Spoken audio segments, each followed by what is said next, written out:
नमस्कार निवेशकों, Indian investor of the year के इस नए अंक में आपका हार्दिक अभिनंदन। वैसे तो मैं रविवार शाम को नया वीडियो पोस्ट करता हूं, परंतु इस बार सोमवार सुबह आपसे मुखातिब हो रहा हूं। इसका कारण जिस समाचार का कई दिनों से इंतज़ार था वह आज सुबह ही सुनने को मिला है। ट्रंप ने अनाउंस किया है कि ईरान के साथ डील फाइनल हो गई है और 19 जून को इस पर विधिवत हस्ताक्षर हो जाएंगे।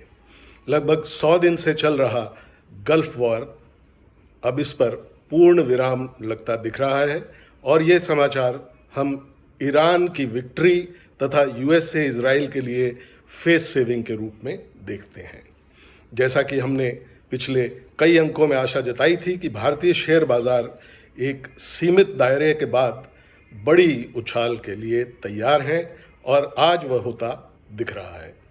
पिछले सप्ताह निफ्टी ने 23,100 के पास ट्रिपल बॉटम बना लिया है और आज वह 23,100 से 23,800 का पूरा दायरा ऊपर की ओर तोड़ सकता है। निचले लेवल 23,100 से हम निफ्टी में कम से कम 10% उछाल की अपेक्षा कर सकते हैं, जो निफ्टी को 25,500 की ओर ले जा सकता है।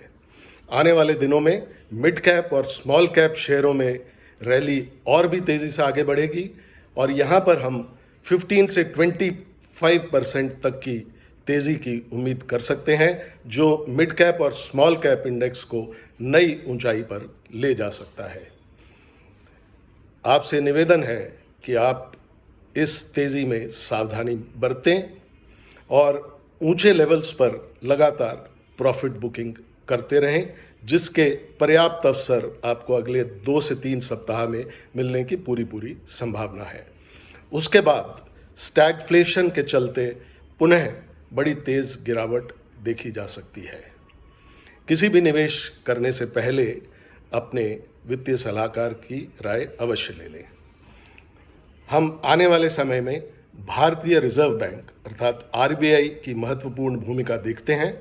अभी हाल ही में आरबीआई के 1990 से 92 के बीच रहे गवर्नर की भूमिका के बारे में एक बहुत ही महत्वपूर्ण फिल्म रिलीज़ हुई है जिसका नाम है गवर्नर। आप भी इस फिल्म को अवश्य देखें।